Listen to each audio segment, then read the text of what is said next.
amigos, estamos aqui para mais uma aula do nosso curso preparatório para a segunda fase da OAB em Direito Penal, aqui do Legal e Educacional. Sou Rodrigo Capobianco e estamos chegando na nossa aula de número 8, de um total de 24 aulas. Logo, estamos chegando a um terço do nosso curso, né?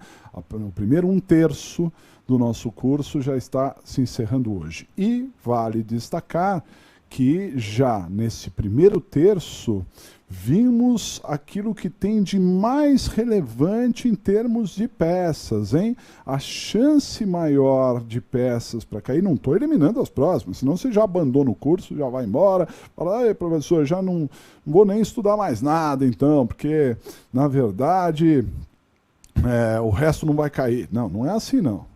Pode cair, claro, mas sem dúvida nenhuma, nesse bloco inicial, nessas primeiras aulas, vimos coisas muito relevantes, né? Assuntos muito importantes e que você deve ter aí muita atenção e, aliás, não é à toa que nós colocamos esses assuntos de início, porque você precisa de um tempo de maturação, dá mais tempo de você revisar as coisas, né? Então tudo tem uma programação, tudo tem um passo a passo, e que você seguindo esse passo a passo rigorosamente dentro desse nosso planejamento, quando chegar à prova você vai estar absolutamente apto a superar essa etapa da sua vida, porque depois virão outras conquistas, outras tantas coisas a seguir, né? Então, um número emblemático, estamos caminhando, muitos dos alunos estão sim fazendo as lições de casa, alguns não, e é claro que você pode passar na prova sem fazer nenhuma lição de casa? Claro que pode, mas eu acredito que você deveria efetivamente fazer as lições, né? Tá em tempo, tem que treinar. Eu sei que às vezes você não tem muitas condições, trabalho, estudo, não dá, mas as lições é uma parte ativa da sua preparação, do seu estudo, e isso, sem dúvida nenhuma, vai fazer um bem imenso na sua preparação. Vai por mim.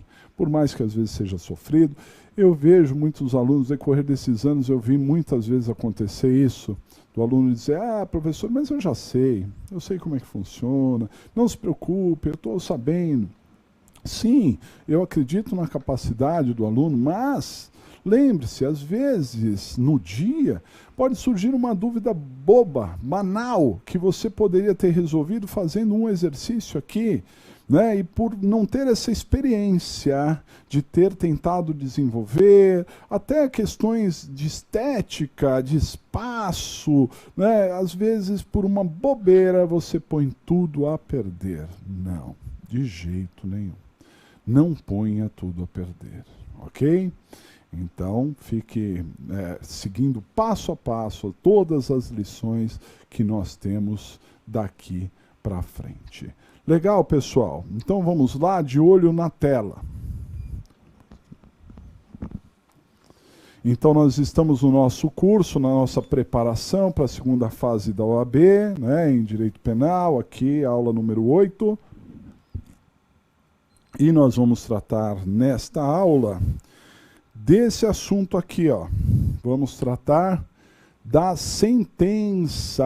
É um assunto muito importante, que é a sentença, o capítulo da sentença, o juiz, né, encerrando o processo penal. Naturalmente, o processo penal, ele se encerra através de uma sentença condenatória, artigo 387, ou absolutória, artigo 386, né? Isso se dá quando o processo estiver maduro, quando o processo estiver pronto, quando tudo que ocorreu no processo penal, tudo que tinha para ocorrer no processo penal ocorreu, né? Então ele vai se desenvolvendo, né? As coisas vão acontecendo e chega um momento que todas as testemunhas foram ouvidas, todas as manifestações foram feitas, e aí os autos vão conclusos para o juiz, né, para dar a decisão, para dar a sentença. No Código de Processo Penal, a sentença ela está a partir do artigo 381. Então, o capítulo destinado à sentença está lá no artigo 381, 381 e seguintes do CPP, né?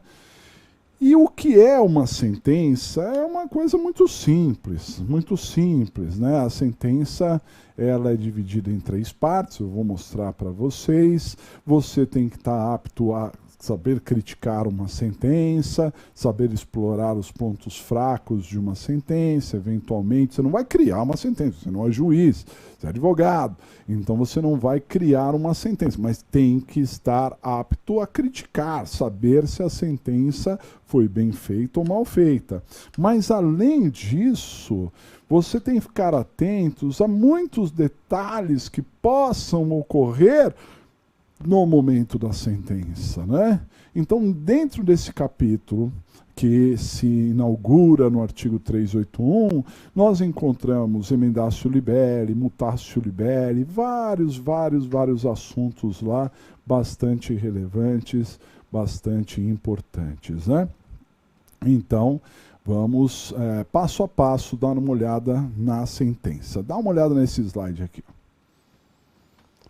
Então, o capítulo da sentença se inicia no artigo 381, né? 381 do CPP, 381 e seguintes do CPP, né? E, basicamente, né, senhores, uma sentença ela é dividida em 3 partes, né? Uma sentença ela tem o relatório, né, que é um resumo de tudo que se passou no processo, né, todas as argumentações que foram tiradas ali no processo, essa é a parte do relatório. A fundamentação, que é geralmente a parte mais sensível, né, porque toda decisão judicial tem que ser fundamentada, tem que ter fundamentação. A fundamentação não pode ser em aspectos abstratos, né? A fundamentação é sempre em aspectos concretos. A gravidade em abstrato não serve e muitas vezes há uma ausência de fundamentação, né? O juiz não fundamenta. E um detalhe interessante, quando o juiz não fundamenta, ele deve sempre ter uma decisão favorável ao réu. Esse é o princípio do favor rei, em que as regras devem ser interpretadas a favor do réu. Então tem lá, por exemplo, a tentativa reduz a pena de 1/3 a 2/3. Muito bem. Qual o critério para se reduzir uma pena de 1/3 a 2/3? É a proximidade da consumação.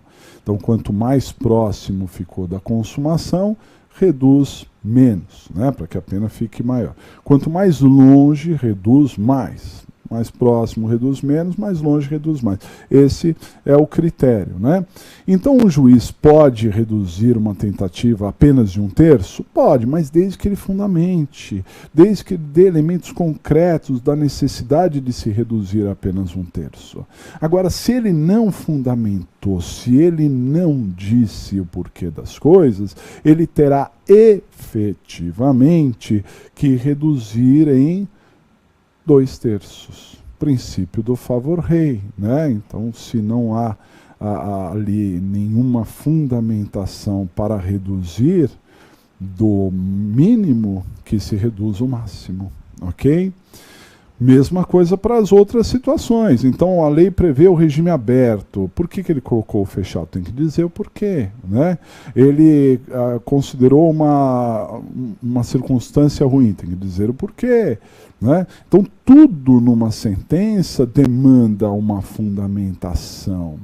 Tudo numa sentença demanda uma fundamentação, e se o juiz não fundamentou, primeiro, a decisão é nula, padece de nulidade, podemos, né, anular essa sentença ou então pedir para o tribunal corrigir. O tribunal teria a capacidade de corrigir as falhas que o juiz, não precisaria anular para que o juiz refizesse. O próprio tribunal poderia corrigir essas falhas que eventualmente permeiam ali a sentença. Então, o ponto principal, sem dúvida nenhuma, é a fundamentação, aquilo que você deve ficar mais atento numa sentença, né?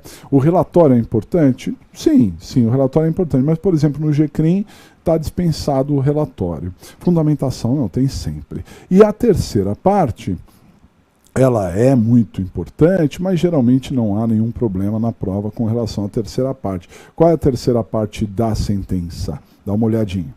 A terceira parte da sentença é a parte dispositiva, né? É aquele momento em que o juiz decide, é aquele mandamento. O juiz diz lá, diante do exposto condeno, diante do exposto absolvo. Essa é a última parte, a parte dispositiva, né? E que deve fazer parte da sentença, claro, para uma sentença ser completa, tem que ter relatório, fundamentação e também parte dispositiva. Perfeito. Até aí tudo bem, né? Geralmente a discussão ela fica muito mais em termos da fundamentação. Fundamentação acho que é o ponto principal neste artigo. Mas como eu disse para vocês, a sentença ela não se esgota no artigo 381. Não é? Todo o capítulo que se inicia no artigo 381 deve ser objeto da nossa análise, né? E no artigo 382 tem um recurso. Veja, os recursos no processo penal, eles só começam lá no artigo 574. No artigo 574 é que se fala de recurso, e de uma maneira imprópria, o legislador colocou no 382, né? É uma exceção, uma exceção. O nosso legislador, ele tem essas incongruências, né? Ele deveria colocar, ao meu ver, o recurso no capítulo destinado aos recursos. Mas ele colocou um recurso aqui na sentença. E isso pode dar problemas para os senhores, né? Que recurso é esse que está no artigo 382? Dá uma olhada. O artigo 382 trata dos embargos de declaração. Então, artigo 382, embargos de declaração. Embargos de declaração, né? Embargos de declaração se dá quando uma sentença aqui, poderia ser o acordo, mas acordo não tem a fundamentação aqui, tem lá nos recursos. Então, posteriormente a gente vai falar bem mais disso, mas por hora, às vezes a sentença ela não está suficientemente clara, né? Ela padece de uma obscuridade, uma contradição, né, de uma omissão, enfim, a sentença não está suficientemente clara e é necessário que se esclareça, que se dê clareza. Não é? Quando se fala de embargos de declaração, é porque é necessário que o juiz declare, é necessário que o juiz dê clareza a uma sentença que não está suficientemente clara, ok? Isso seria essa ideia dos embargos de declaração. A sentença não está suficientemente clara. Então, posteriormente a gente vai falar sobre isso. Por hora, lembre-se que embargos de declaração de sentença, que para alguns autores é chamado de embarguinhos. Eu vou entrar com embarguinhos. Embargos de declaração de sentença, né? Então, embargos de declaração de sentença e embarguinhos é de acordo com o artigo 382. Mais à frente, e aqui começa a esquentar, no artigo 383 e no artigo 384, o CPP trata de dois assuntos fundamentais que caem toda hora na prova, seja nas questões, seja na peça principal, e que muitas pessoas se confundem. É a tal da emendatio libelli e da mutatio libelli. Tem gente, quando eu falo emendatio libelli e mutatio libelli, até treme, tem quase um infarto. Não, isso daí não, eu não sei.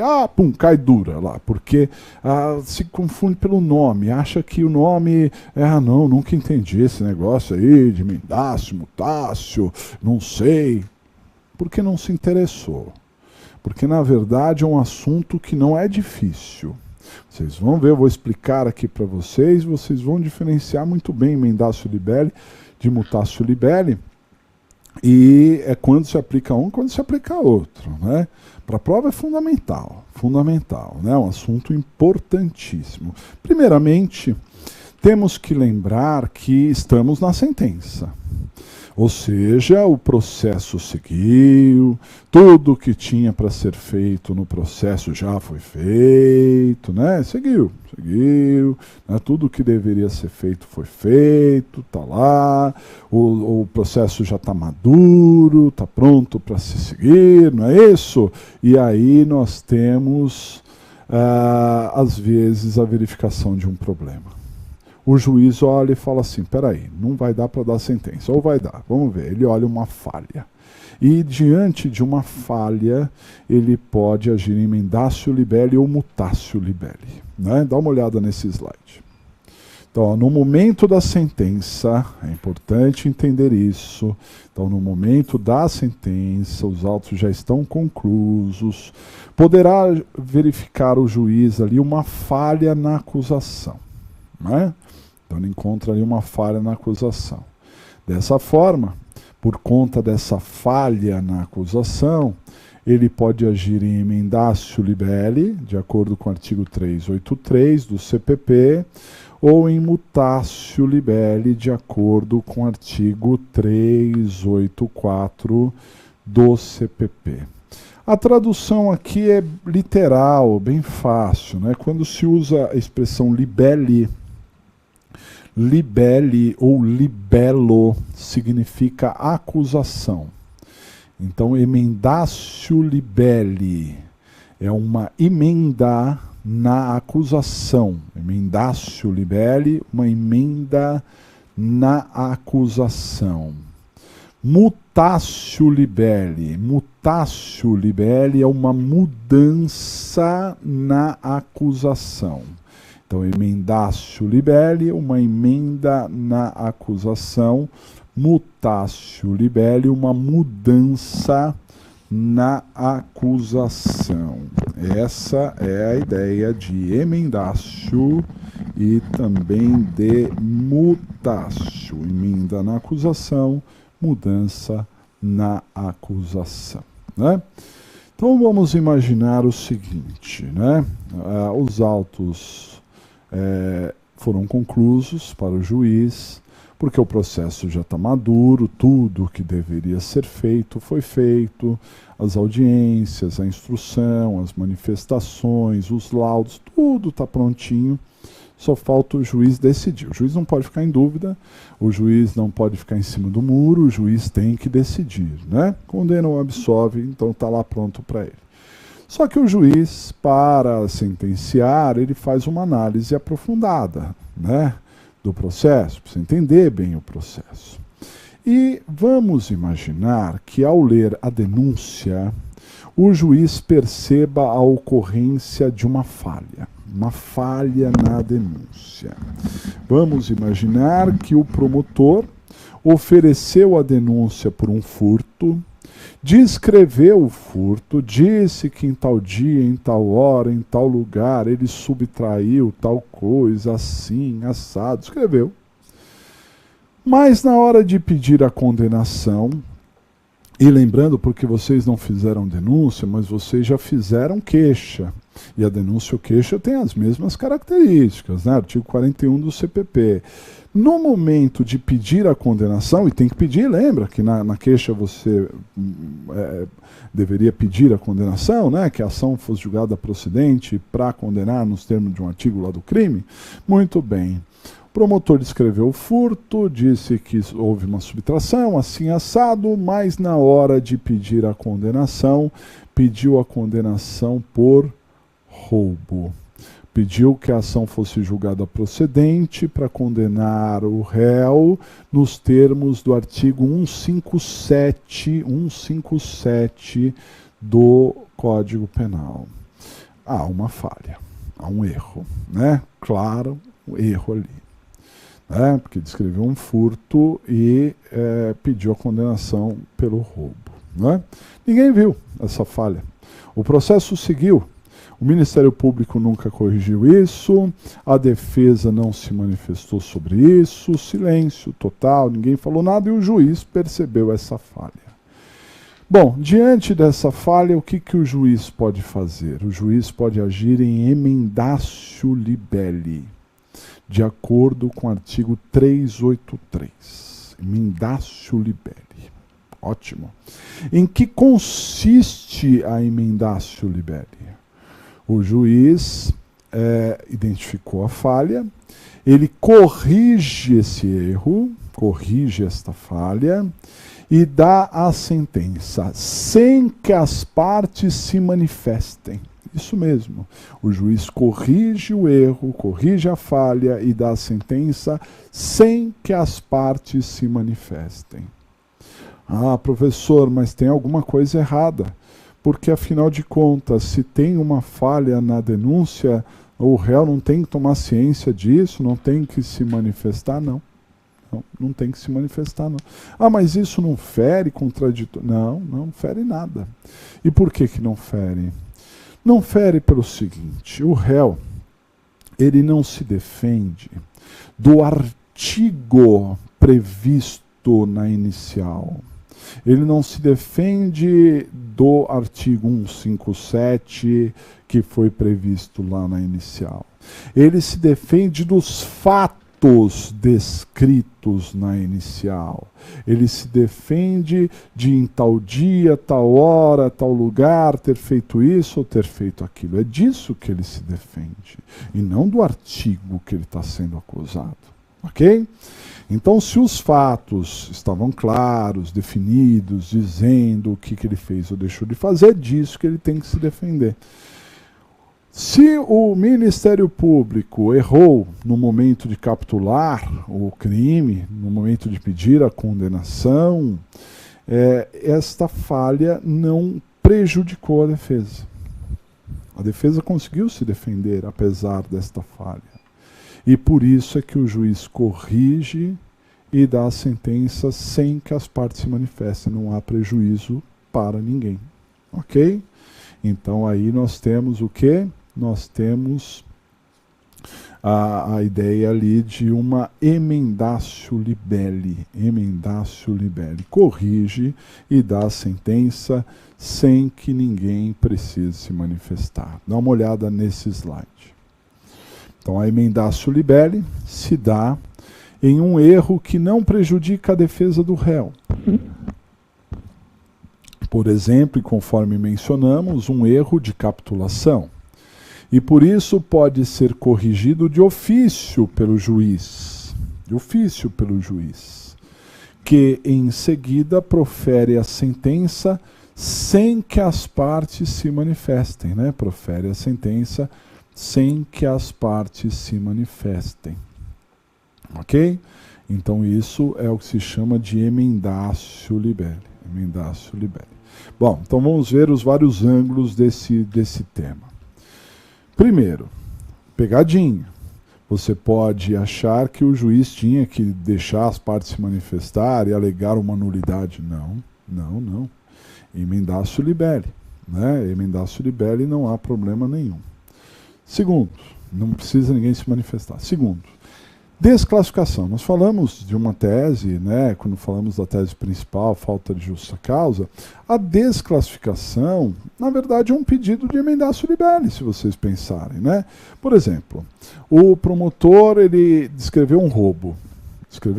Imagina o promotor descrevendo lá um roubo que tal dia ele subtraiu, que usou de violência ou grave ameaça, um roubo, certo? E o juiz o promotor pediu a condenação pelo roubo 157. Só que, durante o processo, não ficou provada a utilização de violência ou grave ameaça. Pode o juiz condenar por furto? Pode ou não pode? Pode. Pode você, advogado, pedir como uma tese que deveria desclassificar do roubo por furto? Pode. O que é isso? É um novo enquadramento em cima dos mesmos fatos. Então o réu se defendeu daqueles fatos e está dizendo, ó, disso que eu me defendi. O artigo que o promotor colocou aqui, ele capitulou como roubo, mas não é um roubo, foi um furto, né? Então houve uma capitulação errada. Num primeiro momento se achava que a capitulação era certa, mas quando você chega à conclusão de que há de se desclassificar, significa que a capitulação estava errada. E por isso não era um roubo, era um furto. Então, na verdade, deveria ter pedido a condenação pelo furto. Pode o juiz condenar pelo furto? Pode, porque é uma emendatio libelli. É uma correção, né, que está sendo feita na denúncia. E uma correção que não prejudica a defesa. Pelo contrário, às vezes é até tese da defesa. Às vezes é até tese da defesa. Compreendido? Terceiro aspecto. Imagine o advogado que está atento e que percebeu essa falha logo de cara. Poxa, o promotor ofereceu a denúncia por furto e pediu a condenação por roubo. Está errado isso daqui, né? Está errado, esse promotor agiu errado. Mas, como eu sou esperto, entre aspas, esperto, né? Ironicamente esperto, como eu sou esperto, eu vou segurar essa informação, vou ficar quieto, vou segurar essa carta na manga. Por quê? Porque se o meu cliente for condenado, eu vou pedir para anular tudo, porque a denúncia está errada. A denúncia está errada, né? Ele descreveu o furto e pediu a condenação pelo roubo, a denúncia está errada. Logo, assim que eu tiver a oportunidade, eu vou, não tenho dúvida, vou pedir aqui para anular todo o processo, porque, afinal de contas, nulidade. Dito e feito, o réu é condenado pelo furto e ele fala, opa, peraí, não, para, nulidade. Pô, aqui, ó, a denúncia. Denúncia descreveu, diz que é roubo. Pediu a condenação por roubo, agora vem o senhor e condena por furto, tá errado, nulidade. E vai se dar mal. Não vai dar em nada. Por quê? Porque só há nulidade, isso nós veremos nas próximas aulas, só há nulidade quando nós temos um prejuízo, não é? Não há nulidade sem prejuízo. E se o promotor não capitular adequadamente a denúncia, isso não gera prejuízo. Por quê? Porque o réu, ele não se defende do artigo do crime, ele se defende dos fatos. A partir do momento que ele pôde se defender, ele se defendeu dos fatos, pode ter certeza, senhores, esse erro não prejudicou. Se o erro não prejudica, não é nulidade, o juiz vai agir em emendatio libelli, o advogado vai espernear, vai achar que está errado, que é nulidade, e não é. E não é. Essa é a regra. Compreendido? Entenderam? Isso é emendatio libelli. Que, no final das contas, é bem simples. Repito. O juiz verifica, está pronto, hora da sentença. O juiz verifica que há um erro. Mas esse erro não prejudica a defesa do réu. Por exemplo, um erro de capitulação. E a partir do momento que há um erro que não prejudica a defesa, o juiz corrige esse erro e dá a sentença. Como é que chama isso? Emendatio libelli. Perfeito? Muito bem. Na mutatio é outra história. Na mutatio é outra história. Vamos imaginar que o promotor, ele ofereceu a denúncia por furto. Desculpe. O promotor ofereceu a denúncia por furto, descrevendo lá que o sujeito subtraiu para si ou para outro, tal dia, tal hora, e pediu a condenação por furto. Tudo certinho, por furto. Na audiência, lá no meio da audiência, o juiz vai ouvir uma testemunha. E aí o juiz pergunta, você viu, o réu está sendo acusado de tal dia, tal hora, em tal lugar, ter subtraído tal coisa, tal, né? O senhor viu alguma coisa disso daí? Aí a testemunha diz, vi excelência, vi sim. Eu vi, inclusive, o momento em que o réu ele apontou uma arma para a vítima. Sim, o réu apontou uma arma para a vítima e aí ele subtraiu. Veja, a testemunha falou isso sob o crivo do contraditório, com todas as partes presentes. O Ministério Público estava lá, a defesa estava lá, o réu, o juiz.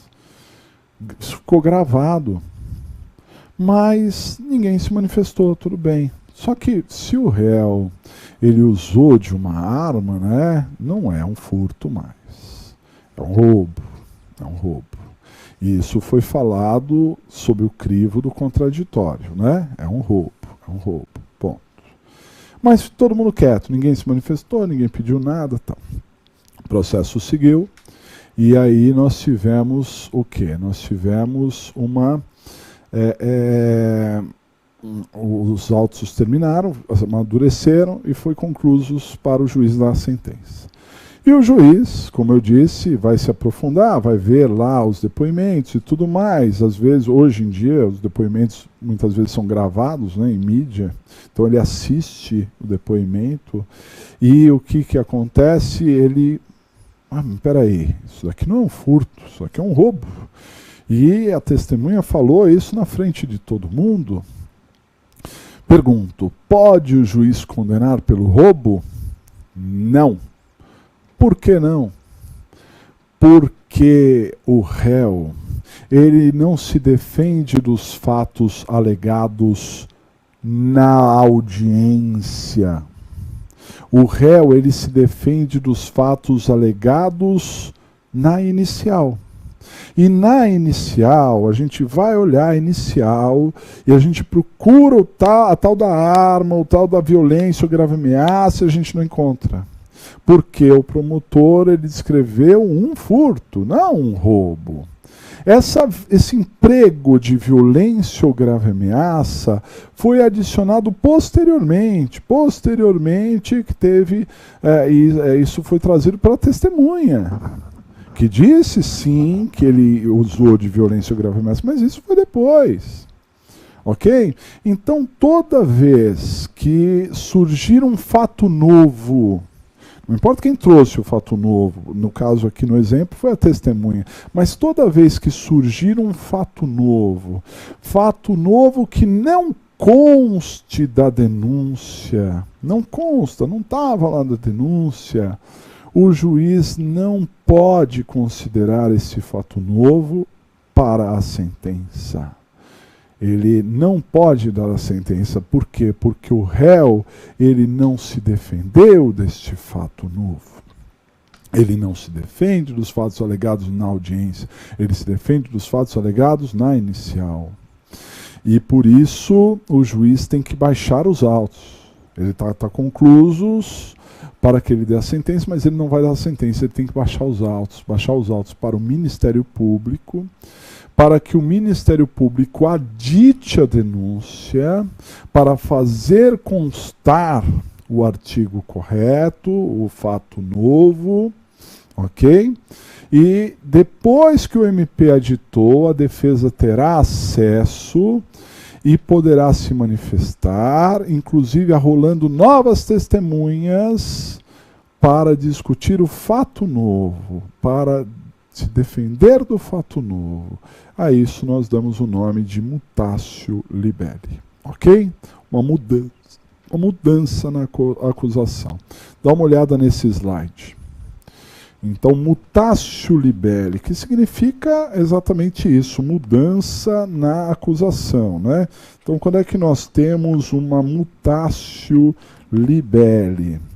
A mutatio libelli se dá em um erro que muda a característica do crime. Uma elementar ou uma circunstância.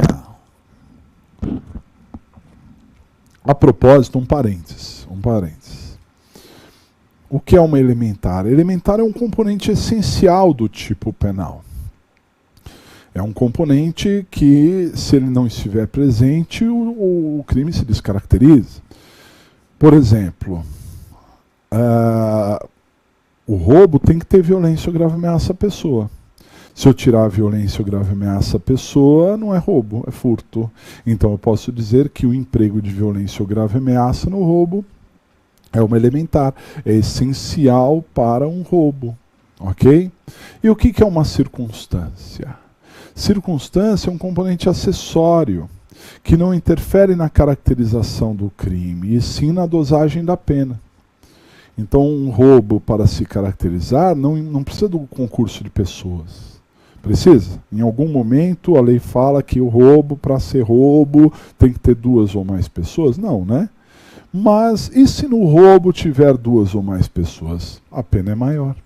Aumenta a pena de 1/3 a 2/3. Então, se o promotor tivesse oferecido a denúncia por um roubo simples, pena de 4 a 10 anos, e a testemunha dissesse, mas ele não estava sozinho não, tinha outro com ele lá, concurso de pessoas, então aí é um fato novo e que o juiz não pode aplicar essa majorante. Tem que baixar os autos para que o MP adite para constar que não é um roubo simples, e sim um roubo circunstanciado pelo concurso de pessoas. E aí a defesa vai se manifestar podendo arrolar novas testemunhas para dizer que ela não tinha concurso de pessoas ali.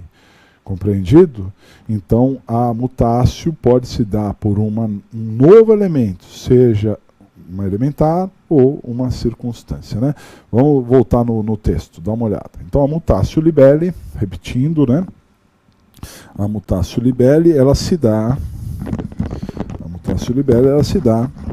em um erro que muda a característica do crime, seja elementar ou seja circunstância. Elementar para caracterizar o crime ou circunstância para mudar a gravidade do crime, né? E dar ali uma pena diferenciada. E por isso, o juiz deve baixar os autos para que no prazo de 5 dias o Ministério Público adite a denúncia ou queixa subsidiária e em seguida, está escrito em seguida, mas é em seguida, a defesa possa se manifestar. Defesa se manifeste em 5 dias, podendo inclusive arrolar até 3 testemunhas. Sobre esse fato novo, a defesa poderá arrolar até 3 testemunhas, né? 3 testemunhas. Correto? Então isso é o que se chama de mutatio libelli. Mutatio libelli. Vejam só, algumas observações sobre a mutatio. Primeiro, o juiz baixa os autos para o MP aditar, né? Surgiu um fato novo, então baixa os autos para o MP aditar. E se o MP não quiser aditar? Porque quem tem capacidade postulatória é o MP, a ação é pública, o MP que tem capacidade postulatória, né? E se o MP não quiser aditar? Aí, senhores, surgirá um conflito. O mesmo conflito que nós temos quando o promotor quer o arquivamento do inquérito e o juiz acha que é caso de denúncia. Então, se o juiz quer, o promotor quer o arquivamento e o juiz acha que é caso de denúncia, os autos irão para o procurador-geral, que é o chefe do Ministério Público, que decidirá quem tem razão, não é? A mesma coisa aqui. O juiz acha que é caso de emendar, de mutatio libelli, logo o promotor deveria aditar a denúncia. Mas o promotor se recusa a aditar. Ele fala, não, o que está certo é o original. Esse papo aí está errado. Então quem é que vai decidir nos finalmente?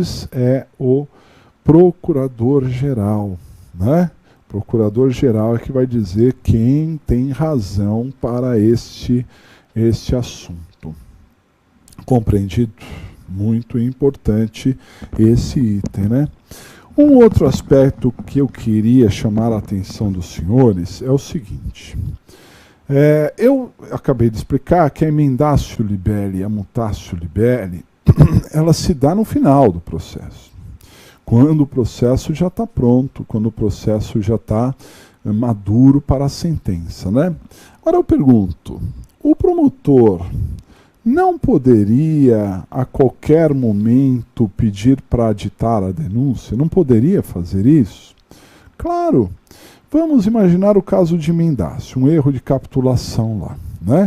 Ao final do processo, o juiz viu o erro, ele corrigiu e deu a sentença. Mas se o promotor, em algum momento durante o processo, tivesse visto o erro, se o promotor tivesse visto o erro, nada impediria o juiz o promotor de aditar. Quero aditar, porque, olha, desculpa, eu disse que era um roubo, não é um roubo, é um furto. Não poderia? Poderia, aí a defesa se manifestaria sem problema nenhum. Mesma coisa da mutácio, lembra? O promotor ofereceu a denúncia por furto. Na audiência que a testemunha falou que era a arma e não sei o quê. Ao final da audiência, o promotor levanta a mão. Excelência, pela ordem, gostaria de aditar a denúncia, para fazer constar que não é um furto, e sim é um roubo. Pelo que a testemunha trouxe aqui, é um roubo. Então, quero aditar a denúncia para constar que é um roubo. Tá certo? E ali o juiz daria um prazo para a defesa se manifestar, podendo inclusive arrolar novas testemunhas por conta daquele fato novo. Então, a emendácio e a mutácio, é isso que eu queria que você guardasse. A emendácio e a mutácio são atitudes do juiz. No momento da sentença, em que ele pode corrigir e dar a sentença, emendácio, porque não há prejuízo nenhum para a defesa, ou que ele baixa os autos para o MP aditar mutácio, porque é um fato novo e a defesa não se manifestou. Mas se antes do processo estar maduro, antes de terminar o processo, o juiz entendesse que era caso o promotor achasse que era caso de aditamento, poderia aditar, sem problema nenhum, né? Sem problema nenhum. Perfeito? Compreendido? Né? Então, claro que eu não estou esgotando esse assunto, emendácio e mutácio. Acho que você precisa ler um pouquinho mais sobre o assunto, até para eventualmente você tirar dúvida, mas acreditem, senhores, que esse assunto, emendácio e mutácio, é da maior relevância. Maior relevância, cai demais na prova, tanto na peça principal quanto nas questões, e a gente, é claro, tem que estar ligado, tem que estar atento, porque pode cair aí para vocês, né? Bom, seguindo, estamos vendo aí o capítulo da sentença, já vimos o artigo 181, 182, 183, 184, um artigo meio perdidinho lá no meio, pouco explorado na prova, mas que já foi explorado na prova, traz uma regrinha bem capciosa, bem interessante, que é o 385, dá uma olhada. O 385 dispõe que o juiz, olha só, o juiz poderá condenar, ainda que o Ministério Público peça absolvição. Basicamente é isso que diz o artigo 385. Que o juiz poderá condenar, ainda que o MP peça a absolvição. Ok? Bom, o que a gente pode extrair daí? Alguns pontos, olha só. Primeiro, que o Ministério Público não é obrigado a pedir condenação. O MP, ele entra com a ação, né? E quando ele entrou com a ação, ele não pode desistir da ação. Isso é fato, né? Entrou com a ação, não pode desistir da ação, tem que ir até o final. Mas não precisa sustentar um pedido de condenação. Pode ser, senhores, que o MP não conseguiu provar e tenha essa visão de que, poxa, eu achei que era um crime, mas não provei, então eu peço absolvição. Ou então as testemunhas o convenceram de uma maneira diferente, ele peça absolvição. Pode pedir? Claro que pode. O artigo 385 deixa claro. Isso já foi objeto de discussão na prova. Não, o MP tem sempre que pedir a condenação. Não, o MP não é um órgão de acusação, ele defende basicamente a sociedade. E se o interesse da sociedade é a absolvição, sim, né? Ele pode pedir. Mas, por outro lado, mesmo o MP pedindo absolvição, mesmo a defesa pedindo absolvição, o juiz pode condenar. Para quem é civilista, isso não vai entrar na cabeça nunca. Vai falar assim, pô, tá louco? Uma parte pediu absolvição, a outra pediu absolvição, e o juiz condena? Sim, sabe por quê? Porque aqui a verdade não é formal. aqui a verdade não é convencional. O juiz, ele não é obrigado a decidir em cima daquilo que as partes convencionaram. Não. O juiz pode decidir, sim, de acordo com a sua convicção, e mesmo que as partes tenham pedido absolvição, ele pode condenar. Ele não fica restrito, não fica limitado àquilo que foi deduzido em juízo. Compreendido? Isso é muito importante, o artigo 385, né? Que é um artigo meio perdido lá no meio. Por quê? Por que ele está meio perdido? Por que eu estou usando dessa expressão? Porque ele está entre dois assuntos fundamentais. De um lado, emendácio e mutácio, 383, 384. Do outro, absolvição e condenação, 386, 387. Então, esses assuntos são muito mais relevantes. Emendácio e mutácio desse lado e absolvição e condenação desse, né? Na sequência. Por isso, o 385 às vezes fica um pouco esquecido. Não se esqueçam, não precisa decorar essa regra que eu acabei de passar para vocês, afinal de contas, a prova é com consulta, né? E você não precisa se perder aí no meio do caminho. Até que chegamos no 386, então. O 386, aí tem que conhecer bem, hein? Opa, sabe por quê? 386 é a absolvição. E não há um motivo único de absolvição. Não há, né? São 7 motivos de absolvição. O artigo 386 trata de 7 incisos. Isso mesmo, 7 incisos no artigo 386. E por isso a gente precisa conhecer bem por quê. Porque, primeiro, vamos imaginar que você tenha que pleitear uma absolvição. Você vai ter que dizer em qual inciso.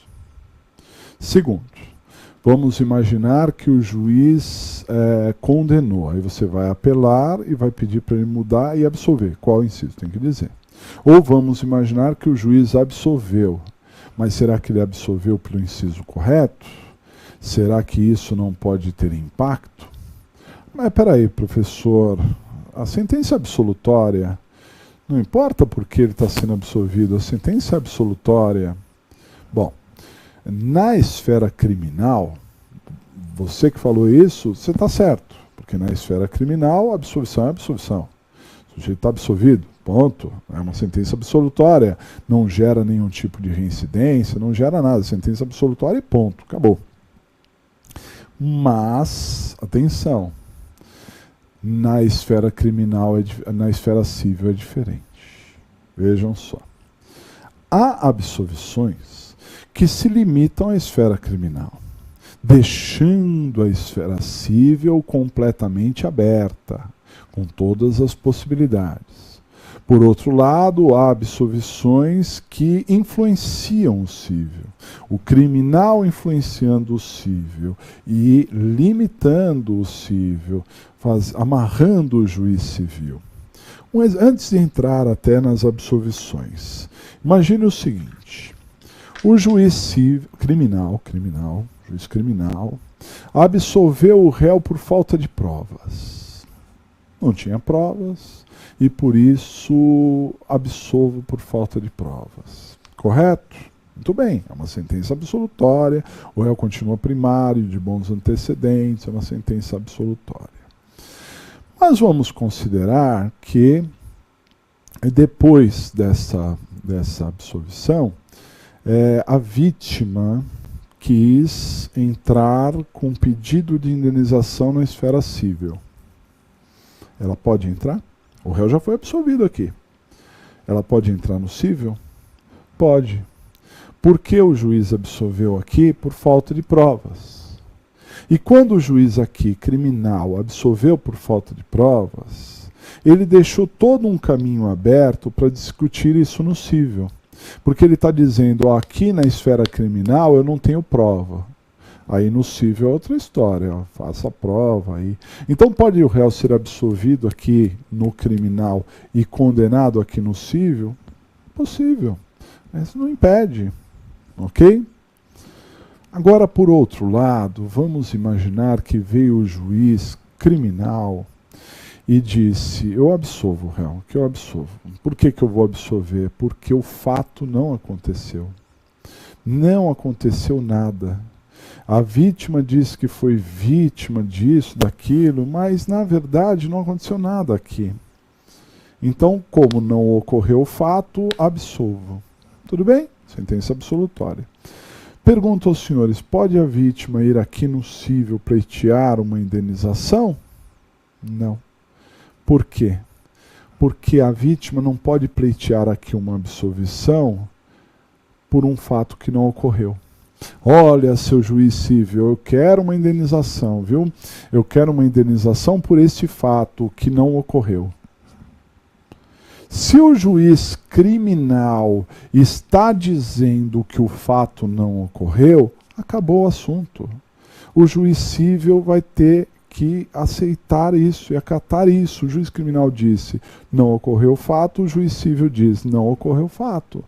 O meu colega lá criminal diz que o fato não ocorreu, logo você não pode pleitear indenização por um fato que não ocorreu. Se o juiz lá dissesse que não tem provas, aí tudo bem, vamos ver se tem provas civis. Mas o juiz criminal diz que o fato não ocorreu, se não ocorreu criminal, não ocorreu civil. Então dessas duas decisões, só para a gente fechar esse raciocínio, qual que é melhor para o réu? Sem dúvida nenhuma, é aquela que diz que o fato não ocorreu. Por quê? Porque ela resolve a esfera criminal e também resolve a esfera civil, toda a relação jurídica acabou. Mas aquela absolvição por falta de provas foi importante na esfera criminal, sem dúvida nenhuma, mas não impede a esfera civil. Pode ser que não tenha prova no civil também, pode até ser que o réu seja absolvido nas duas esferas, mas nada impede ele ser condenado na esfera civil, baldado ter sido absolvido na esfera criminal, né? Então você, quando tem as 7 opções de sentenças absolutórias, você deve pensar nisso. Qual é melhor? Eu vou pedir em que termos, em qual inciso, né? E vai ter mais reflexo quando? Exatamente isso. Então vamos analisar o 386. Dá uma olhada. O juiz poderá absolver o réu, artigo 386, como eu mencionei, por 7 motivos, né? 7 motivos. Quais seriam esses motivos? Os 7 motivos são: primeiro, estar provada a inexistência do fato. Então é isso, né? Não é dúvida, é convicção, é certeza de que o fato não ocorreu, né? E se não ocorreu nada, né, o réu deve ser absolvido. É certeza, tem testemunhas, tem provas de que não ocorreu o fato. Essa é uma decisão importante, das mais relevantes a favor do réu. A segunda, não haver prova da existência do fato. Ah, professor, mas isso parece para mim um grande jogo de palavras. Não é. No segundo, inciso segundo, nós temos aqui uma falta de provas. Se no inciso primeiro nós temos a certeza, né, está provada a inexistência do fato, certeza, no segundo não. Pode ter ocorrido o fato? Pode. Pode ter ocorrido, pode não ter ocorrido, né? Mas não ficou provado. Pode ter ocorrido, pode não ter ocorrido, mas não ficou provado.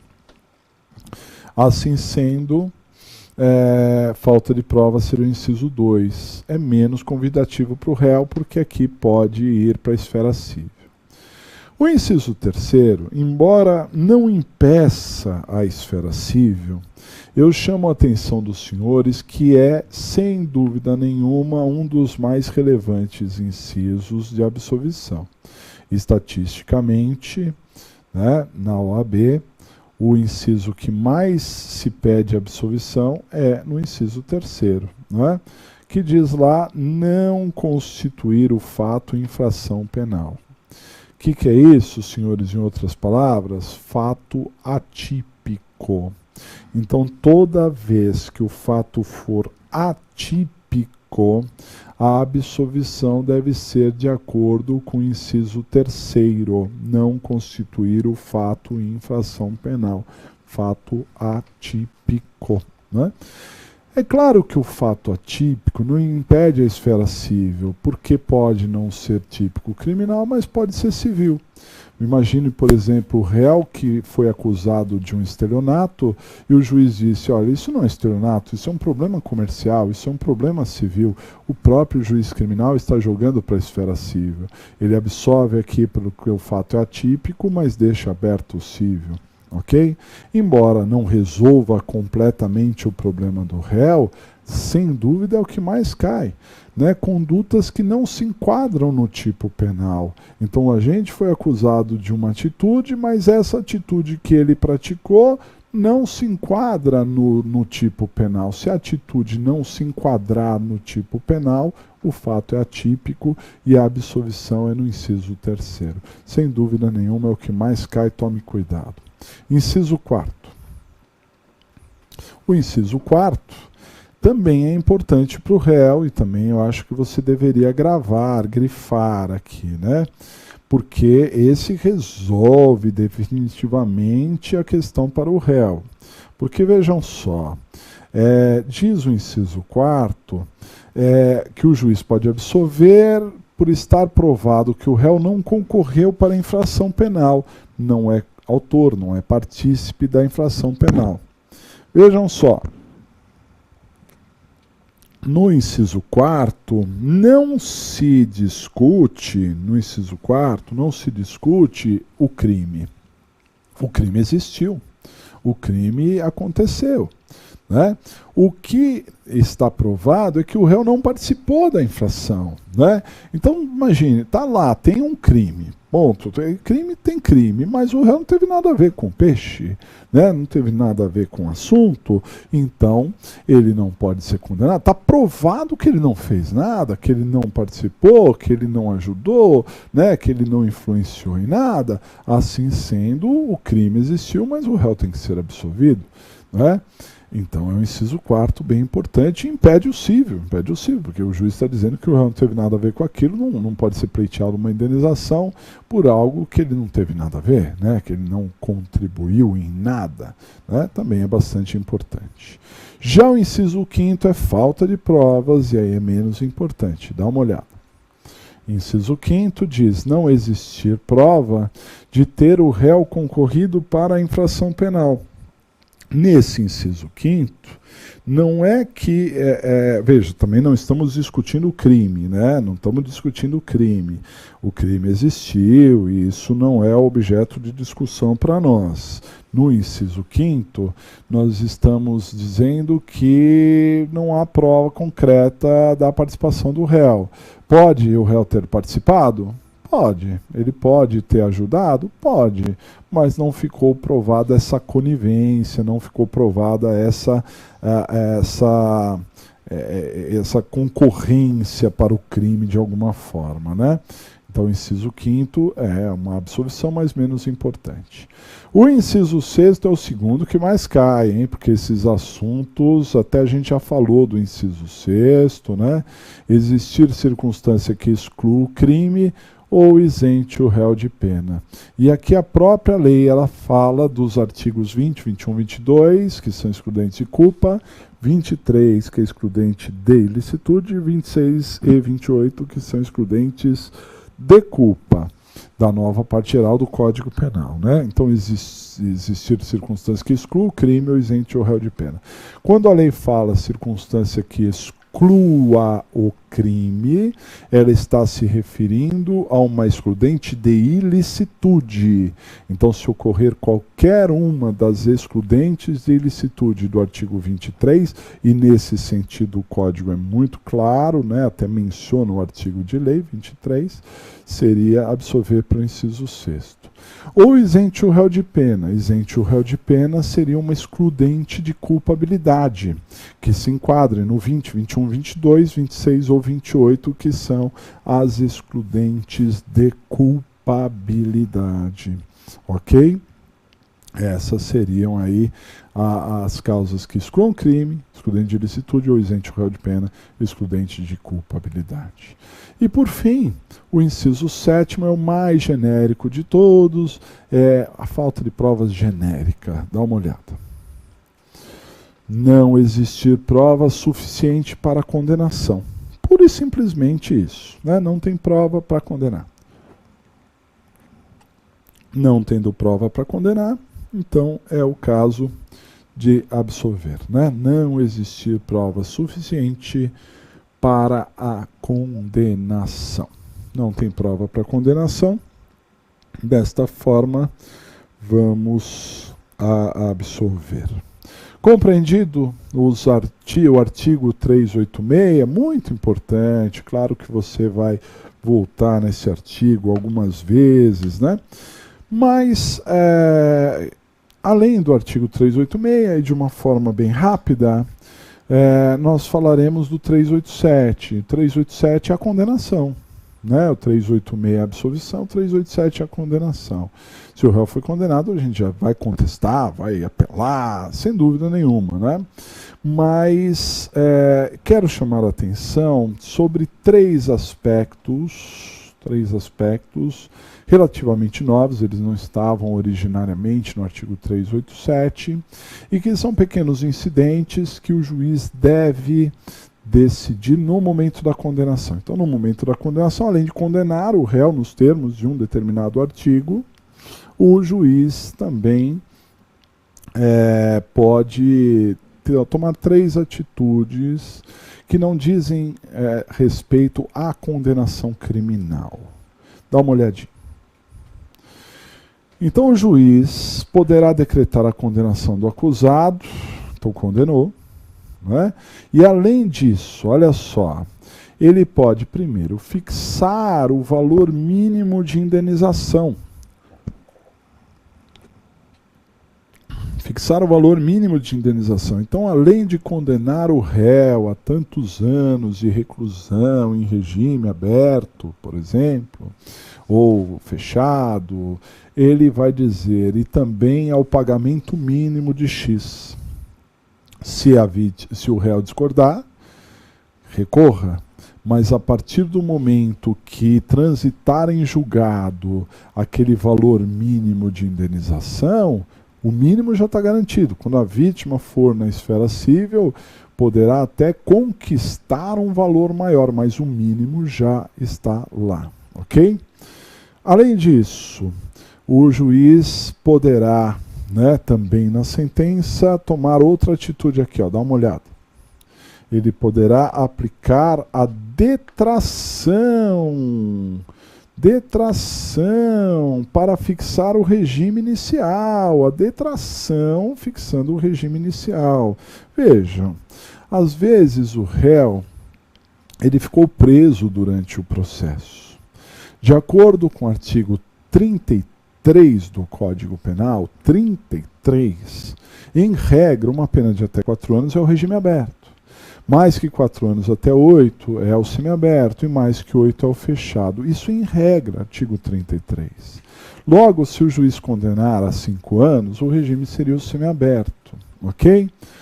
Só que, em alguns casos, o réu já está preso há mais de 1 ano. Durante o processo ele ficou preso. E esse tempo de prisão provisória ou de internação deverá ser descontado da pena, né? O tempo de prisão provisória ou internação deve sim ser descontado da pena.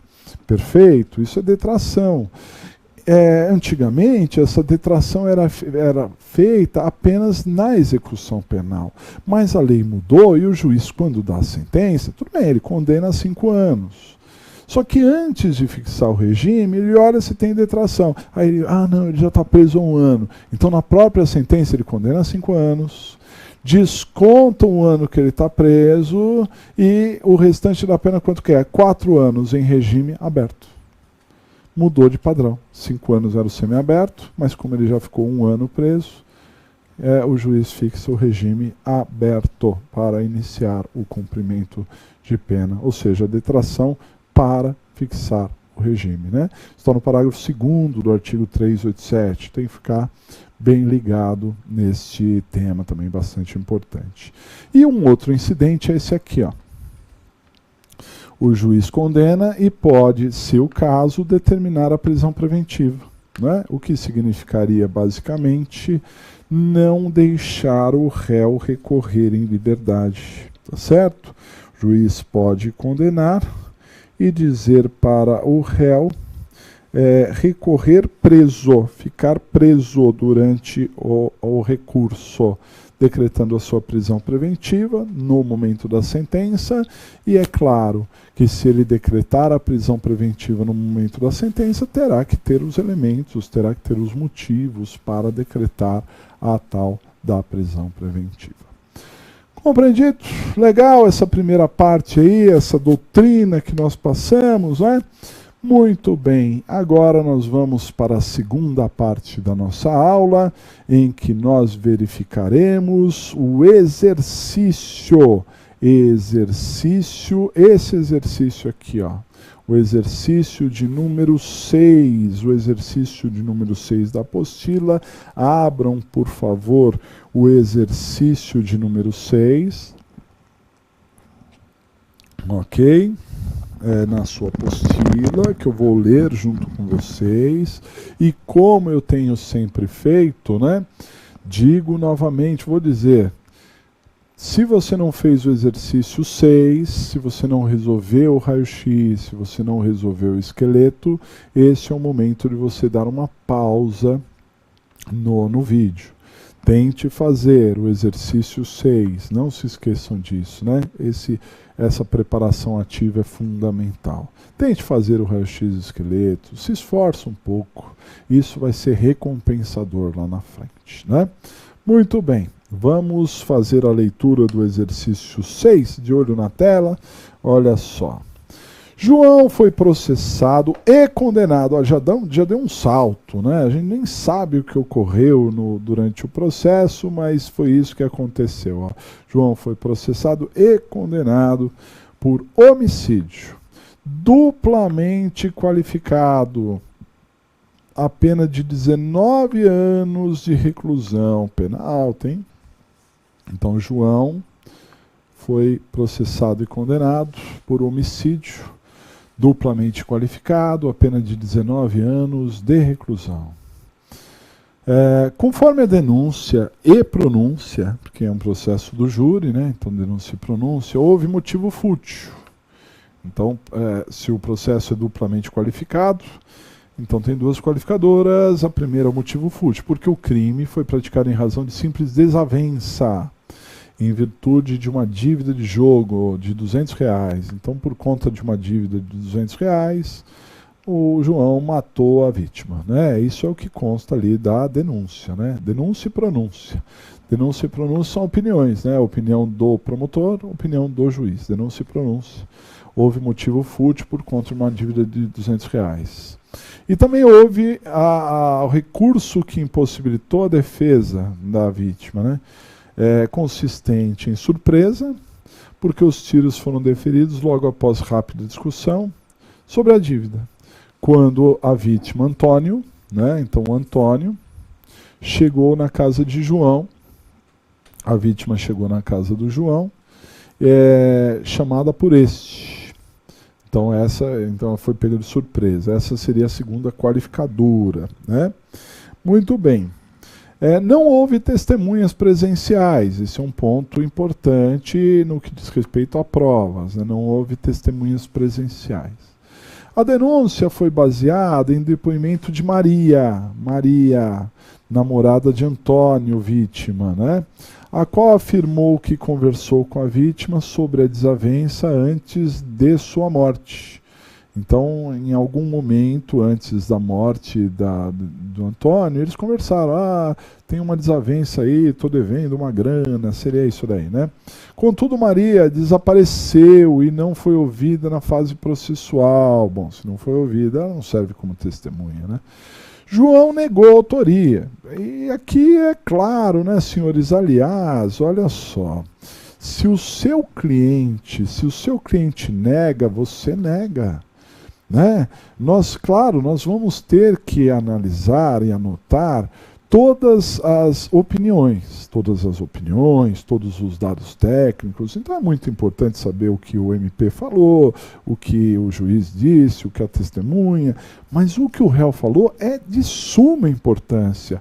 Afinal de contas, né, se o seu cliente falou uma coisa, você tem que seguir rigorosamente aquilo, porque senão o seu cliente ficará indefeso. É isso mesmo, ele fica indefeso. Você alegou algo que ele alegou diferente, né? Então é muito importante grifar isso. Então João negou a autoria. Ele disse, não, nada a ver, não fui eu, né? Tanto na polícia quanto em juízo. Vamos voltar lá no texto. Então João negou a autoria na polícia e em juízo. Foram ouvidos no processo 2 policiais, militares, né? Que afirmaram terem atendido a vítima e visto quando ela conversava com a namorada Maria. Então, os policiais viram eles conversando, né? Mas disseram que não chegaram a conversar com a vítima ou com sua namorada. Quer dizer, não se sabe o que eles estavam conversando.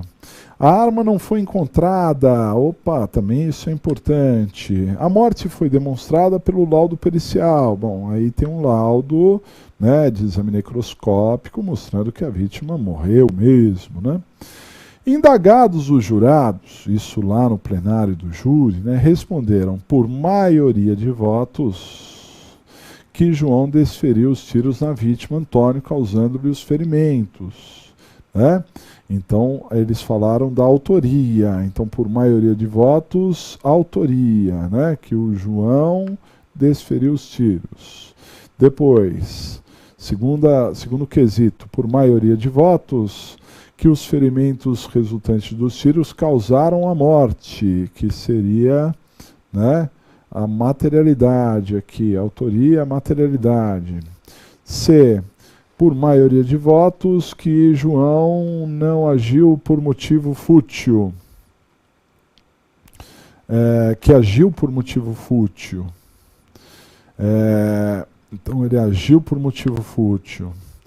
D, por maioria de votos, que usou do recurso que impossibilitou a defesa da vítima. Não é? E também, por maioria de votos, que não existia circunstância atenuante em favor de João. Muito bem, então ficou tudo ruim para o João, né? Deu ruim aí as coisas para o João, né? E aí, o advogado, na sequência aqui, né, o advogado, no caso você, impugnou os quesitos sobre as qualificadoras, argumentando que foram redigidos de forma singela, sem a especificação do motivo fútil ou do recurso que impossibilitou a defesa, não sendo a impugnação aceita pelo juiz. Então o juiz não aceitou a impugnação. A sentença condenatória foi lida em plenário no dia seguinte. O advogado recorreu, ok? Como advogado, tome a providência judicial cabível. Então vamos ver aí qual seria ou quais seriam as providências cabíveis, o que daria para a gente requerer, né? Primeira coisa que a gente tem a fazer é exatamente não ficar parado, né? Essa é a pior coisa, o travar, né? Na vida, tudo que a gente... Tudo é mais difícil para começar. Você começar a fazer algo é sempre mais difícil do que continuar algo existente. Então, esse momento inicial, ele é fundamental na prova. Imagine-se, já se projete lá para o dia da prova, você sentado, acabou de ler e travou. Aí complicou tudo, hein? Tem que destravar. Tem que trabalhar, tem que arregaçar as mangas e ir adiante, hein? O que você vai ter que fazer? Raio-x esqueleto, pô. Eu já te dei aí a dica, né, do que fazer, de como destravar, porque o raio-x, atenção, o raio-x, por mais que você esteja nervoso, por mais que você possa não ter entendido o problema, o raio-x, ele tira do problema elementos objetivos que é um fichamento. Você vai analisar alguns itens ali, vai anotar esses itens. Então, por mais nervoso que você esteja, dá para você pegar lá e fazer essas anotações, e quem é o cliente, qual é o crime, fazer essas anotações, e isso é o start. Esse é o começo de tudo, né? A partir do momento que você começou, aí, senhores, nada, absolutamente nada vai impedir você de ganhar essa batalha, ok? Basta você seguir rigorosamente a sua estratégia. Então, não negligencie o raio-x, pelo contrário, dedicação total ao raio-x é importante. Vamos a ele. Então, o raio-x, análise do problema. Primeira página do raio-x. Quem é o nosso cliente? Então veja que o problema fala do João, fala do Antônio, fala da Maria, né? Então quem seria o nosso cliente? O nosso cliente é o João, hein? João. E o João, ele está na condição de réu ou de vítima? De réu. Ele foi acusado e condenado, processado e condenado, né? O João está preso ou solto? O problema não mencionou nada, não falou, né? E como o problema não falou, vamos indicar que ele está solto, porque a regra é o status libertatis, né? Se o réu não estivesse solto, o problema teria que dizer, mas como o problema não falou nada, a regra é o status libertatis, está solto. O réu está sendo acusado, e no caso até condenado, por que crime? Por um homicídio duplamente qualificado. Artigo 121, parágrafo 2º, incisos 2 e 4 do Código Penal. Então, repito, artigo 121, homicídio, parágrafo 2º, que é qualificado, 2, motivo fútil, 4, recurso que impossibilitou a defesa da vítima, né? E qual seria a pena em abstrato para um homicídio qualificado? De acordo com a lei, artigo 121, parágrafo 2º, a pena é de 12 a 30 anos. 12 a 30 anos, uma pena forte para o homicídio qualificado, né? Chegando na segunda parte do raio-x, vamos identificar mais alguns itens. Dá uma olhada. Sexto item, se há pena em concreto. Ele foi condenado a 19 anos de reclusão. Quer dizer, está dentro de um parâmetro aí, né? Se a pena em abstrato era de 12 a 30, a pena em concreto é aqui de 19, está no meio ali. Rito processual. Qual seria o rito processual? Isso nós vimos em aulas precedentes, né? Então, para você descobrir o rito, primeira pergunta, se é G-CRIM, isso mesmo, se é G-CRIM, se é uma infração de menor potencial ofensivo. Aqui seria uma infração de menor potencial ofensivo? De menor potencial ofensivo não tem nada aqui, né? É uma pena de até 30 anos. Então, não é menor. Menor potencial ofensivo é até 2. Vamos ver se há algum procedimento especial. Tem 5 procedimentos especiais, né? Drogas, propriedade material, honra, funcionário público, júri.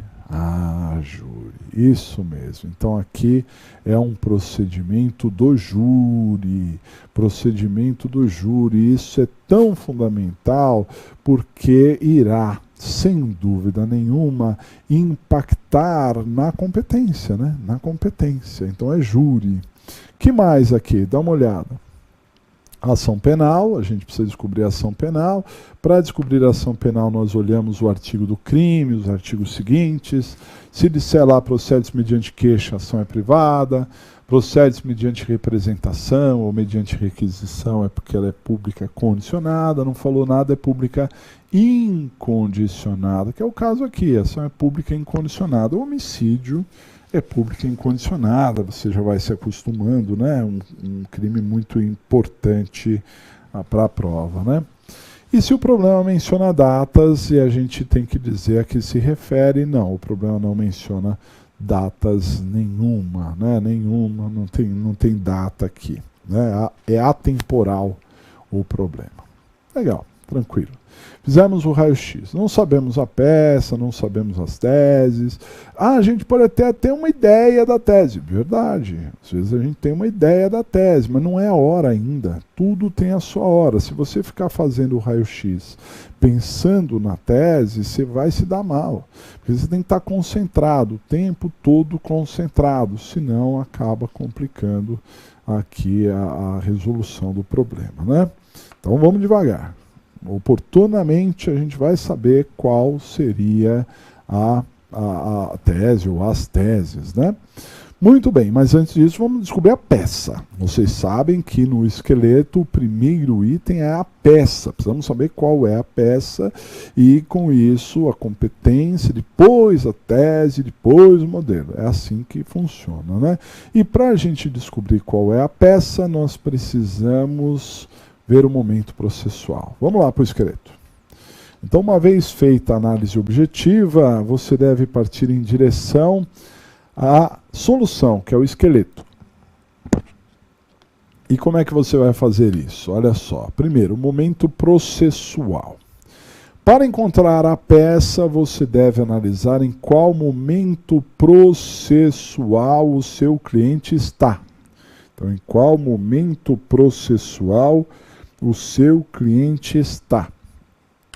Temos a rigor 4 momentos processuais. Quais seriam esses 4 momentos processuais? O momento 1 é antes do recebimento da denúncia ou queixa, que é aquele momento pré-processual, aquele momento que não há ação ainda, geralmente inquérito, né? Momento 2, após o recebimento da denúncia ou queixa antes da sentença, que é o momento processual, o processo está em andamento, mas não tem uma solução. O momento 3, que é após a sentença e antes do trânsito em julgado, que é o momento de recurso. E o momento 4, que é após o trânsito em julgado, quer dizer, já acabou, já transitou em julgado e, portanto, não cabe mais recurso, você vai ver se é execução e tudo mais, né? Então eu pergunto aos senhores, como é que eu vou descobrir se é 1, 2, 3 ou 4? Isso é fundamental, porque a partir do momento que eu descubro o momento, 1, 2, 3 ou 4, eu estou reduzindo em 75% as possibilidades de peça. De um universo de 100% de peças, se eu escolher momento 1, 2, 3 ou 4, eu estou eliminando 75%. Eu estou ficando com muito pouco, sobra muito pouco aqui, né? Então, diante disso, nós precisamos saber, né?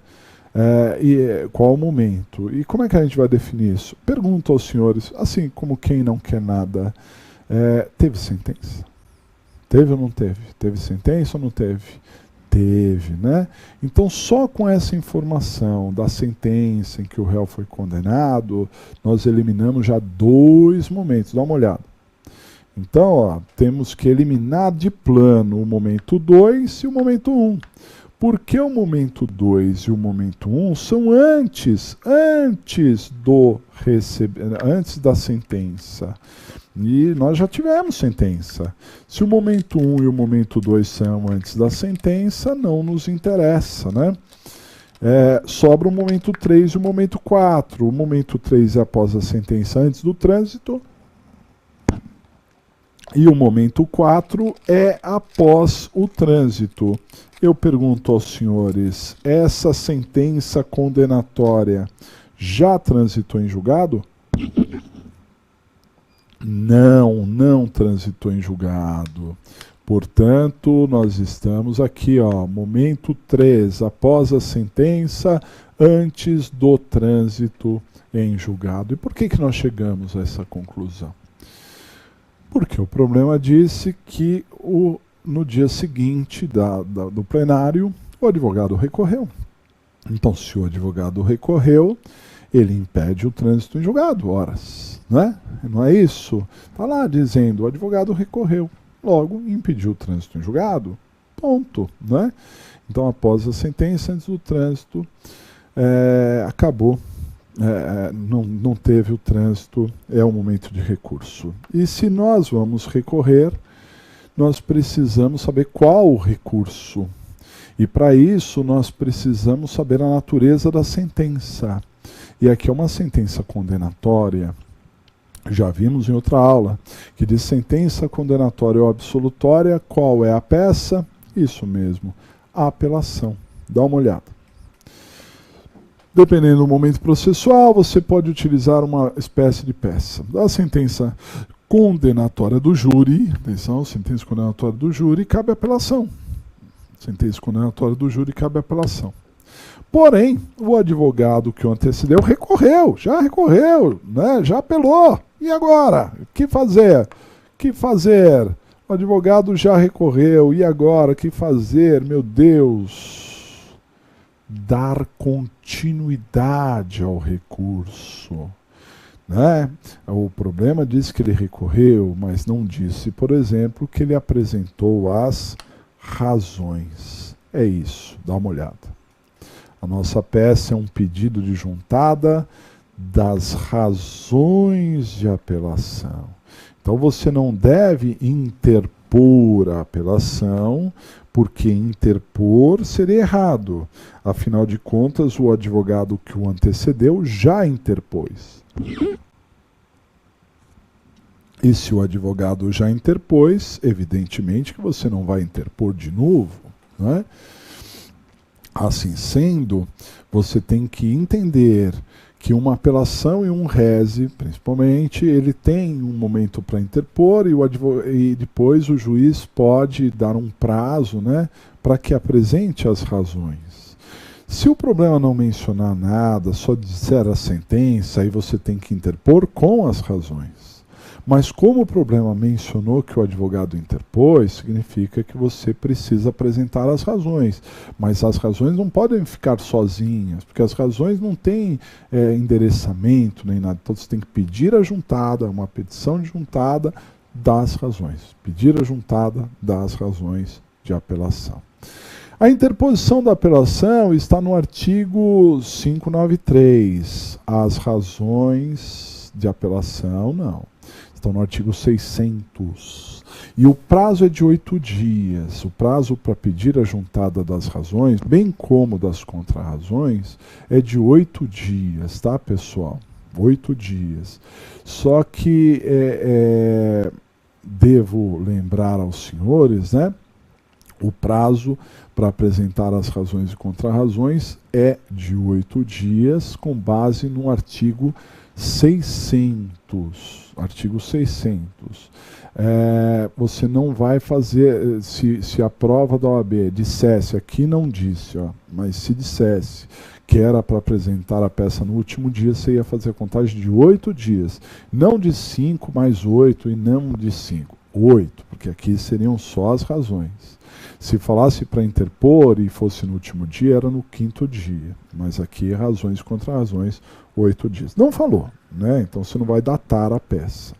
Mas é importante, a gente vai ver o modelo, é importante você ficar atento aí a diversos itens aí relacionados a esse tema. Perfeito? Compreendido até aqui? Ótimo. Uma vez que a gente já viu qual é a peça, precisamos, doravante, saber competência. né? Para quem que a gente vai mandar essa peça, né? Eu já disse aos senhores que todo recurso ele deve ser interposto na instância que deu a decisão. E as razões, professor? Na instância que deu a decisão. Porque o juiz deu a decisão, você interpõe para ele, você apresenta razões para ele, a outra parte vai apresentar contra-razões para ele, e então, depois que o recurso estiver prontinho, com as razões, com as contra-razões, aí manda para o tribunal. Correto? Então vamos aos critérios de competência. Dá uma olhada. Descoberta a peça adequada, você precisa definir a competência. E para isso, use do seguinte método. Qual é o método que você vai utilizar? Então, ó, verifique primeiramente para qual instância você se manifestará.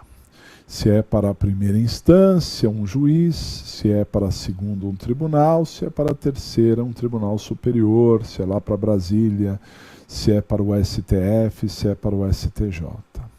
Como todo recurso você interpõe na instância que deu a decisão, como as razões e as contrarrazões você aponta na instância que deu a decisão, logo quem deu a decisão foi a primeira instância, né? Foi a primeira instância, uma vara. Só que na primeira instância, tal qual nas outras, você tem vários órgãos. Então, definida a instância, encontre o órgão adequado dentro daquela instância, né?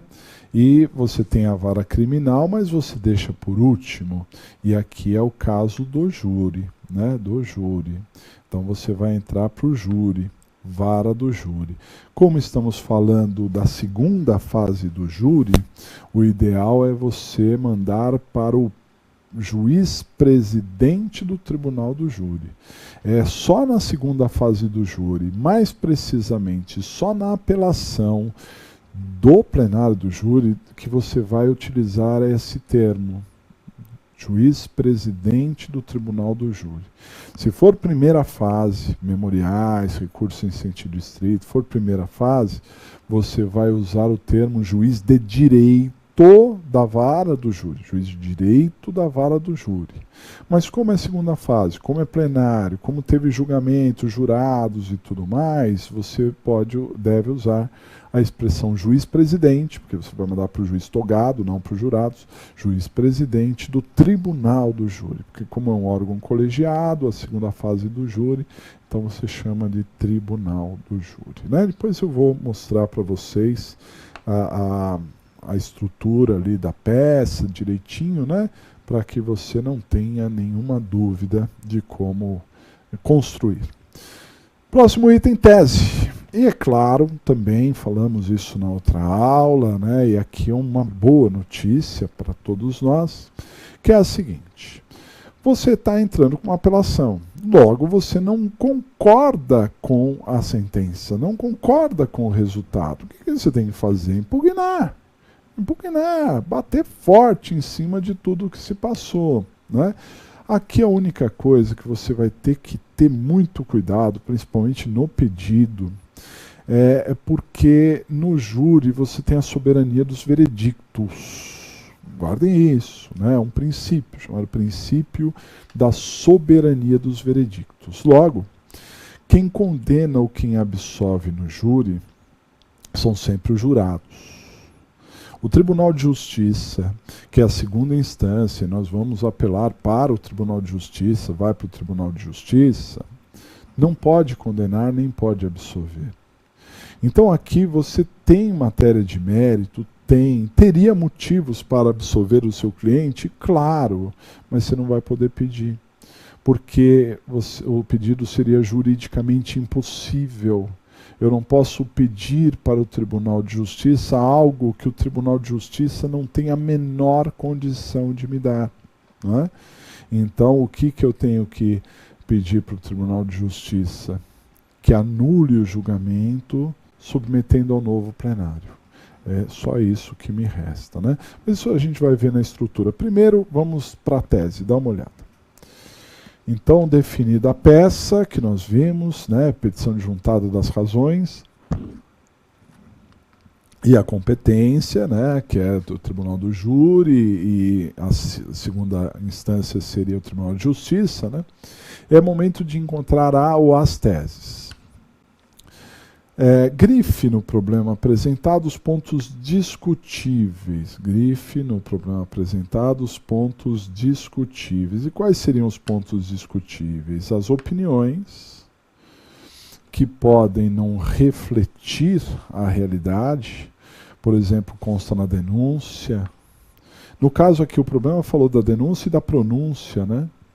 Então, quer dizer, mostram as opiniões. O juiz na sentença, aí fala do plenário, o que aconteceu, não o juiz, mas os jurados, né, decidiram. A testemunha mencionou, tem testemunha aqui, falando, os policiais militares, né, o réu também foi ouvido, né, isso é muito importante. O laudo constatou a morte, etc. Né, essas opiniões são importantes. E além das opiniões, os dados técnicos colocados no problema, porque nem sempre foram feitos em concordância com a lei e por isso também são pontos discutíveis. Por exemplo, quando se fala de competência, é uma regra técnica, né? Nem sempre a competência está certa. Na citação, o oficial de justiça fez isso ou fez aquilo, isso é um ponto, né? E às vezes ele agiu errado.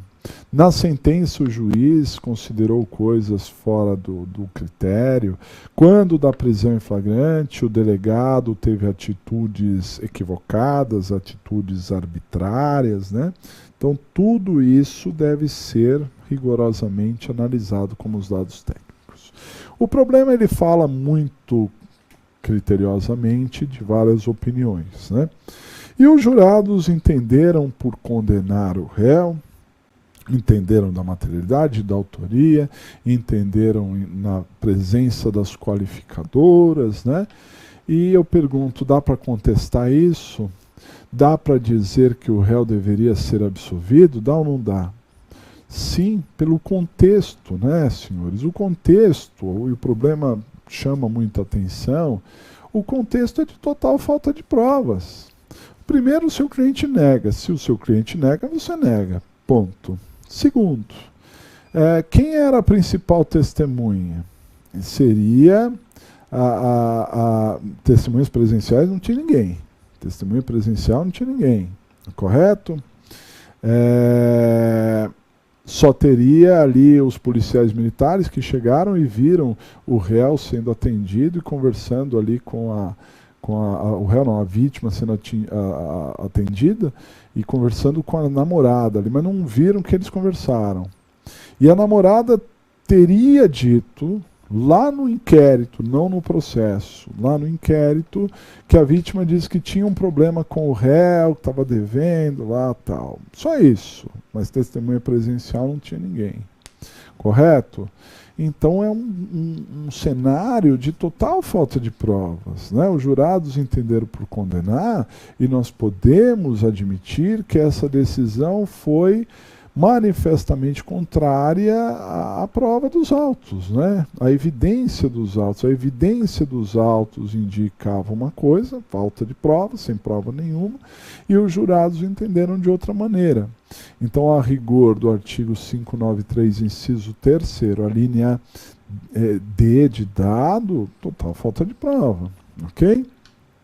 Agora, além disso, isso é um caso que seria motivo para absolvição, que você não vai pedir absolvição, lembre, por conta da soberania dos veredictos, né? Mas,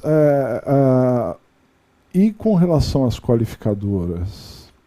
Porque vamos imaginar que o réu seja realmente condenado, né?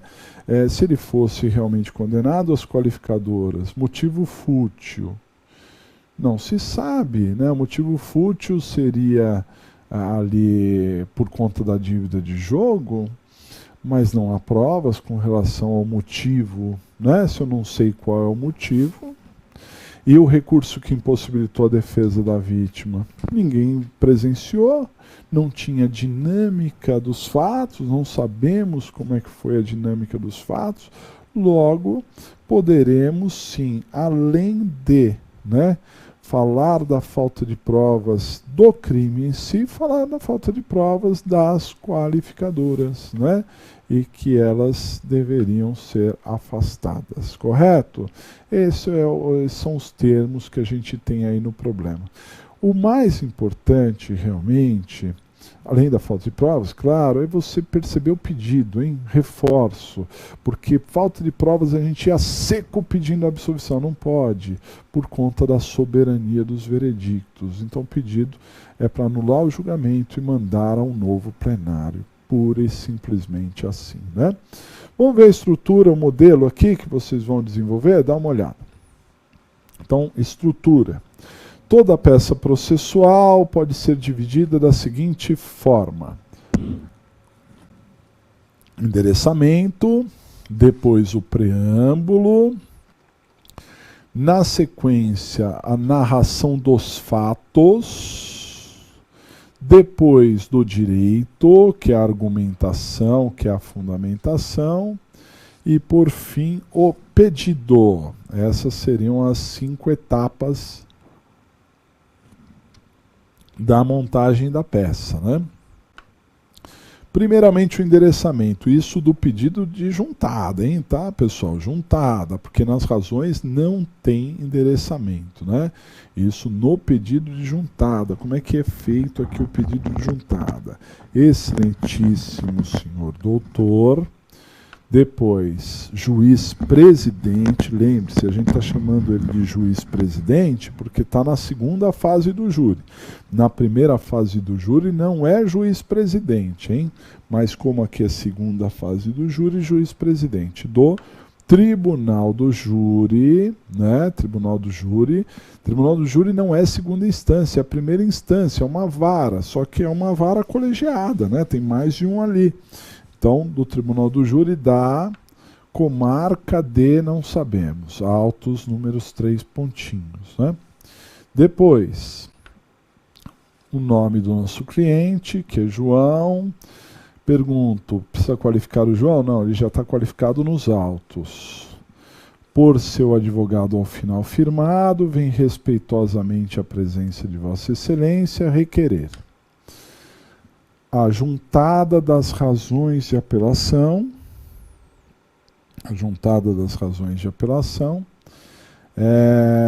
anexas nos termos do artigo 600 do CPP. Então vem requerer a juntada, ó, muito simples, requerer a juntada das razões de apelação anexas nos termos do artigo 600 do CPP. Termos em que pede deferimento, local, data, advogado, OAB 3 pontinhos. Tranquilo, né? Bom, essa é o recurso tem duas partes. A primeira é ou a interposição ou a petição de juntada, no caso a petição de juntada. E a segunda parte, aí na outra folha, na segunda folha vem as razões ou as contrarrazões, se fosse o caso, né? Então, a segunda etapa são as razões. E aí o modelo é igual, você vai colocar o nome das razões, as partes envolvidas e as saudações de praxe. Dá uma olhada. Então, razões de apelação, esse é o nome. Depois, as partes envolvidas, apelante, que é o João. Depois, apelada, que é a Justiça Pública. Afinal de contas, a ação é pública, né? E depois, as saudações de praxe, né? Egrégio, o Tribunal de Justiça, acima do Tribunal do Júri, temos o quê? O Tribunal de Justiça. O Tribunal do Júri é uma vara de primeira instância, e acima dele o Tribunal de Justiça, correto? Além da Câmara e de outros julgadores. Só os tribunais de justiça são divididos em câmaras, né? Todos os outros são divididos em turmas, mas o Tribunal de Justiça é dividido sim em câmaras. Outros julgadores. Depois você vai pular ali uma, duas linhas e vai começar a descrever os fatos. E os fatos é o histórico. É o resumo de tudo que se passou no problema até aqui. Muitas vezes a gente copia o problema. Ah, professor, posso copiar o problema? Pode, né? Mas é claro que você deve fazer um resumo, né? Se você copiar todo o problema, principalmente os problemas mais atuais, a chance de você não ter espaço para desenvolver é grande, porque você só tem 5 folhas. Então, se você ficar bobeando, escrevendo tudo, né, aí não vai caber. Ah, então não vou escrever nada, vai ficar ruim. Porque quem ler a sua petição talvez não entenda o que está acontecendo. Os fatos, eles não têm tanto prestígio na prova, fora a queixa, que é muito importante a narração dos fatos, mas geralmente não dão pontos assim por conta disso. Mas pode complicar, né? Por quê? Porque o examinador vai ler e não vai ver uma coerência na peça. A peça tem que ser coerente, ela tem que seguir as suas etapas, ela tem que ter uma certa harmonia. E se ela não tiver harmonia, o examinador pode te reprovar. Então, narre os fatos. É treino. Vai narrando, né, vai resumindo. O mínimo ali para entender o que está acontecendo. Ok? Depois dos fatos, você vai para o direito. O que você vai fazer no direito? Dá uma olhada. Você vai desenvolver as teses. No direito, você desenvolve as teses. Atacando aqui o mérito, mostrando que tem falta de provas, né? Tendo falta de provas, vai atacando o mérito. E depois o pedido. No pedido, você vai pedir para dar provimento, apelação, ou que a apelação seja conhecida e provida, né? Para quê, senhores? Para quê? Para anular o processo. Não se esqueçam disso, anular o processo. Mas, professor, eu não falei de nulidade nenhuma. É por conta do princípio da soberania dos veredictos. Então, o tribunal não pode absolver. Em outras situações, eu pediria para o tribunal absolver por falta de provas, mas não posso, porque o tribunal não tem essa capacidade. Então, eu tenho que anular aquele primeiro julgamento, submeter a uma nova sessão plenária, e aí os novos jurados podem absolver o réu. Ok? Então, anula o primeiro julgamento.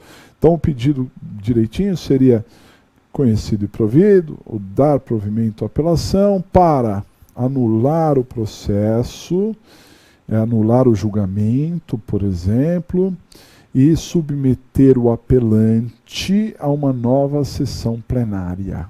Isso aí, né? Submeter o apelante a uma nova sessão plenária ou a um novo júri, submeter a um novo júri, ou até um novo julgamento, mas aí fica redundante, você anulou o julgamento, submetendo a um novo julgamento.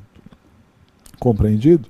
Aí você coloca lá o local, data, não precisa datar porque eles não pediram, advogado, OAB, 3 pontinhos. Ok? Vai fazer isso, quero ver como é que você vai desenvolver, né? Bem bonitinho tudo isso, que é fundamental na sua preparação, hein? Pedido de juntada da apelação. Vamos lá dar uma olhada na lição de casa. Olha só. Na folha de prova, faça à mão, né, a petição juntada das razões de apelação.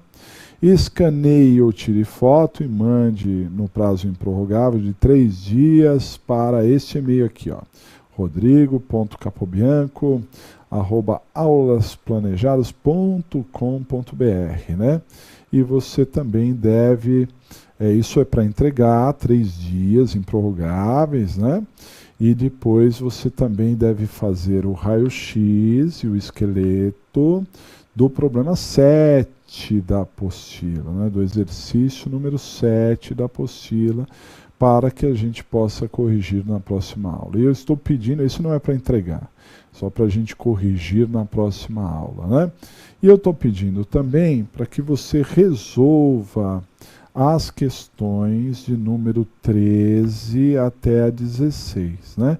Você sabe que nas aulas pretéritas eu já pedi para você resolver de 1 a 12, e agora eu estou pedindo de 13 a 16 para que você tente. Pega aí na sua apostila, essas questões e tente resolver, porque isso é fundamental. Depois você assiste a aula de questões, né, e com isso você vai fazer uma grande preparação. Legal, pessoal. Então, nós estamos encerrando por aqui. Uma grande satisfação estar com vocês. Continuem estudando, firmes e fortes, né? E logo a gente se encontra em mais uma aula. Um grande abraço, até mais.